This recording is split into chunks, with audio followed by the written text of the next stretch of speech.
Bonjour à tous, s'il vous plaît, prenez 5 minutes de votre temps, écoutez-moi et pardon pour la mauvaise qualité de cette vidéo. Je m'appelle Olivier, je suis un petit homme et je constate que quand je parle de la situation des retraites en France, les gens sont peu informés et répètent des phrases toutes faites qu'ils entendent dans les médias. Aussi, j'ai décidé de faire une série de vidéos de moins de 5 minutes afin de donner des informations clés sur les retraites en France. Cette vidéo est la deuxième. Les sources et références sont dans la description.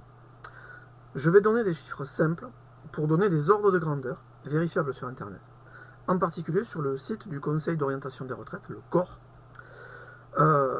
Donc, quelques informations simples. Le budget actuel et annuel des retraites, c'est environ 300-350 milliards d'euros. Le déficit à venir est prévu pour environ 3% du budget des retraites, soit environ 10 milliards d'euros. Les décennies suivantes, il est estimé à 15 milliards d'euros, puis 20 milliards d'euros. La question qui suit est: où trouver ces milliards d'euros qui manquent ou manqueront? Je propose des pistes. Deux pistes très simples et très peu techniques. Le CICE. Quand on regarde les détails du CICE, sur 20 milliards versés, 5 milliards sont perçus par des entreprises de plus de 5000 personnes.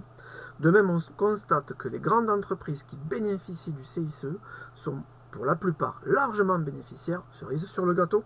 Certaines vont même jusqu'à supprimer des emplois. En corrigeant les excès du CICE, il y a moyen d'économiser 10 milliards d'euros, de quoi a largement aidé le système des retraites. Les associations non reconnues d'utilité publique. L'État français subventionne à hauteur de 10 milliards d'euros des associations non reconnues d'utilité publique. N'y a-t-il pas moyen de diminuer ces subventions? En corrigeant cela, on pourrait raisonnablement récupérer 5 milliards d'euros. Avec ces deux premières mesures, très simples, on récupère environ 15 milliards d'euros, qu'on peut ensuite allouer aux retraites. Deux pistes moins simples et plus techniques. La globalisation des réserves financières des systèmes de retraite. Globalement, le système de retraite français dispose d'environ 120 milliards d'euros de réserves, après déduction du déficit. Cette somme est éparpillée dans les différentes caisses de retraite existantes. Si on globalise ces réserves sur l'ensemble du système, on comble le déficit prévu durant environ 10 ans. L'utilisation de la CRDS et de la CSG. En 2024, la Caisse d'amortissement de la dette sociale, CADES, qui est un organisme gouvernemental qui a pour mission de gérer le remboursement de la dette sociale, n'existera plus. En 2024, plus de CADES.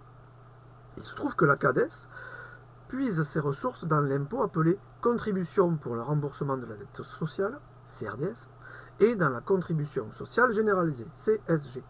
Ça représente environ 24 milliards d'euros.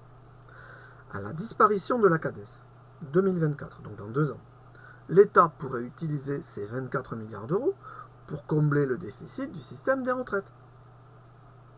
Chacune de ces deux dernières mesures permettent à l'État de financer le système des retraites au moins 10 ans de plus, soit 20 ans en tout.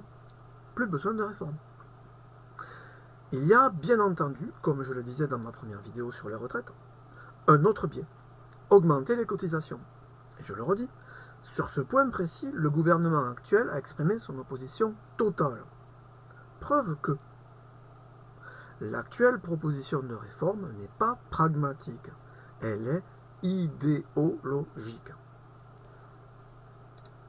Du peuple, par le peuple, pour le peuple, je vous salue.